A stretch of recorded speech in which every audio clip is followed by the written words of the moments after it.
ஸ்ரீ குருப்யோ நம. ஸ்ரீ மகாபரிவாஜனம் மகாபரிவாஜனம் மகாபரிவாஜனம். இன்னைக்கு தெய்வத்தின் குரல் பாகம் 4 குரு என்ற தலைப்பில் பெரிவா சொல்கிறத மேலே வாசிக்கிறேன். இது பக்கம் 337 ஆரம்பிக்கிறது. இந்த ஸ்கீம்களின் பொதுவான நோக்கம் வாத்தியார்கள் வயிற்றுப்பாட்டை பற்றி நிர்விச்சாரமாக இருக்கும்படி அவர்களுக்கு நன்றாக சம்பாவனை செய்வது. நன்றாக என்றால் அவர்கள் கார் வைத்துக்கொண்டு பங்களாவாசம் செய்ய வேண்டும் என்று அர்த்தமில்லை. ஆனாலும் அதற்காக சுஷ்கம் பண்ணக்கூடாது.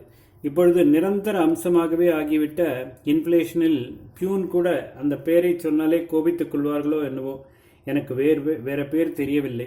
400-500 என்ற சம்பளம் வாங்கிற காலத்தில் வேத பண்டிதர்கள் டாம்பிகமாக இல்லாவிட்டாலும் கௌரவமான வாழ்க்கை நடத்தும்படி சம்பாவனை பண்ண வேண்டும். 2 மணி பாடிவிட்டு போகிறவரை கலைஞர் என்று கொண்டாடி 500-1000 கொடுக்கிறீர்களோ இல்லையோ, சிஷ்யர்கள் இல்லாமல் வாத்தியார் ஏது? ஆனதால் நமக்கு வேதம், சாஸ்திரம், கலாச்சாரம் என்றால் அவற்றின் பக்கமே வர பயப்படும் இன்றைய ஹீனஸ்திதியில் இவற்றுக்கும் பசங்களை இழுக்கும்படியாக அவர்கள் படிக்க ஆரம்பத்திலிருந்தே அவர்களுக்கு அட்ராக்டிவ் ஆன கணிசமான ஸ்டைஃபண்டுகள் தர வேண்டும். படிப்பு முடிந்து போகிற போதும் ஆயுஷ் பூராவும் ஒரு கஞ்சி காய்ச்சி குடிப்பதற்காகவாவது தேவைப்பட்ட ஒரு தொகை அவன் பேரில் ஃபிக்ஸட் டெபாசிட்டில் போட்டுவிட வேண்டும். மூலத்தை அவன் கையாண்டு ஆழும் பாழும் செய்ய இடம் தராமல் வட்டி மாத்திரமே அவனுக்கு கிடைத்து வரும்படி செய்ய வேண்டும். இப்படியெல்லாம் இப்பொழுதே கொஞ்சம் நடத்தி வருகிறோம். அவனுடைய காலத்துக்கு அப்புறமும் தொகையை ட்ரஸ்டை சேருவது என்றில்லாமல் அவன் தலைமுறைக்கு இந்த வட்டி சேருமாறு ஏற்பாடு பண்ணியிருக்கிறது. அப்பொழுதுதான் இப்படி ஒரு பித்ரார்ஜிதம் கிடைப்பதில் வருங்கால தலைமுறைகளை மனசாட்சி கொஞ்சம் கிளறிவிட்டு நாமும் அப்பா தாத்தா வழியிலேயே வித்தியைக்கு வாழ்க்கையை அர்ப்பணம் பண்ணுவோம் என்று நினைக்க பண்ணும். எதிர்காலத்திலும் வேத சாஸ்திர கல்வி அதற்குரிய முறையில் தொடர்ந்து நடக்க கொஞ்சமாவது இடம் ஏற்படும். வித்தியையும் வித்தமும் வித்தியைக்காகவே வித்தியை என்று குருமார்கள் கற்றுக் கொடுப்பதும் சிஷ்யர்கள் கற்றுக்கொள்வதும் தான் உத்தமம். வித்தத்துக்காகவும், அதாவது பணத்துக்காகவும் வித்தியை என்பது மத்தியமம். வித்தத்துக்காகவே வித்தியை என்றால் அது அதமம். வித்தியே இல்லாமல் வித்தம் மட்டும் குறிக்கோள் என்று தற்போது அதமாதமாக உலகம் முழுதும் ஒரு அவுட்லுக் உண்டாயிருக்கிறது. இந்நிலையில் நாம் ரொம்பவும் ஐடியலிசம் வைத்துக்கொண்டால் பிரயோஜனப்படாது. அதனால்தான் ஓரளவு கணிசமான திரவிய சகாயம் குரு சிஷ்யர்களுக்கு செய்தே வித்தியை வளரச் செய்ய வேண்டும் என்கிறேன். அதே சமயத்தில் எங்கேயாவது ஒரு சில இடங்களிலாவது பண சம்பந்தமே இல்லாத லட்சிய நிலையை இன்றைக்கும் நடத்தி காட்டுவதான குருகுலமும் ஏற்பட வேண்டும் என்றும் சொல்லிக் கொண்டிருக்கிறேன். பிக்ஷாச்சரியம் ரொம்பவும் உசந்த முறை பண எண்ணமே இல்லாமல் நடக்கிற குருகுல கல்விதான் பரம தியாகிகளாக வயிற்றை கட்டி வாயை கட்டி வாழத் தயாராக வித்தியை பிரச்சாரம் ஆக வேண்டும் என்ற ஒரே நோக்கத்துடன் போதிக்கிறவர்கள் நடத்தும் குருகுலத்துக்கு எதுவும் ஈடாகாது. இப்படிப்பட்டவரின் அறிவு விசேஷத்துடன் மனஸ் விசேஷமும் சேர்வதால் அப்பொழுதுதான் சிஷ்யர்களுக்கு மிக உயர்ந்த வித்யாவிலாசம் உண்டாகும்.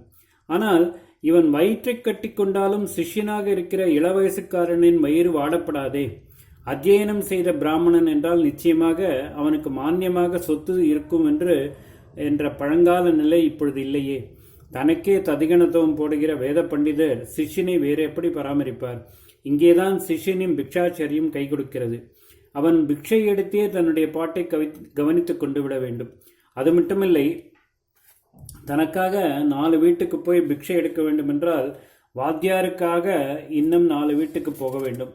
முன்னையே சொன்ன மாதிரி அவருக்கு பக்குவமான, அதாவது சமைத்த ஆகாரம் பிக்ஷையாக கிடைக்கக்கூடாதாகையால் அவருக்கானதை அரிசி, பருப்பு, காய்கறி என்று வாங்கி வர வேண்டும். கல்வி அளிப்பது ஒன்றே நோக்கமாயிருக்கிற தியாகி வாத்தியாரை போல் கல்வி பெறுவது ஒன்றே நோக்கமாயிருக்கிற தியாகி மாணவன்தான் இப்படி விக்ஷாசரியம் செய்து குருகுலவாசம் செய்வான். ஆதர்ச நிலையை அழியவிடலாகாது.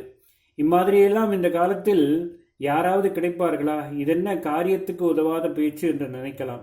அதற்காக உத்தமமான ஐடியல்களை வாயாலாவது சொல்லி ஞாபகப்படுத்த கூட குருப்பட்டம் கட்டிக்கொண்டவன் தவறிவிடக்கூடாது என்பதால் தான் சொல்கிறேன். ஆதர்ச நிலை என்னவென்றே தெரியாமல் அழிந்து போக விடக்கூடாது. யார் ஃபாலோ பண்ணுவார்கள் என்று பார்க்காமல் தானே கிறிஸ்து ஒரு கன்னத்தில் அடித்தவனுக்கு இன்னொரு கன்னத்தையும் காட்டு என்றார். சொடக்கு போட்டால் சரக்கு உண்டாகி விட வேண்டும் என்ற மனோபாவம் ஜனங்களுக்கு வலுத்து தினம் ஒரு மில் முளைத்து கொண்டும் ஜனங்கள் நாசுக்குக்கு மேல் நாசுக்கான சரக்குகளுக்கு போய்கொண்டும் இருந்தபோது காந்தி அவரவர்களே ராட்டையில் நூற்றை கட்டிக்கொள்ளுங்கள், கைக்குத்தல் அரிசி சாப்பிடுங்கள் என்று சொல்லிக்கொண்டே இல்லையா? நடைமுறைக்கு சாத்தியமில்லை என்று ஒன்றை விட்டுவிட்டால் அது நடக்காமலே தான் போகும். லோகத்துக்கு இதனால் என்ன பிரயோஜனம் என்கிற எண்ணமே இல்லாமல் எவரெஸ்டை பிடிக்க வேண்டும் என்று எத்தனையோ காலமாக எத்தனையோ டீம்கள் போய் தோற்றுதான் திரும்பினார்கள்.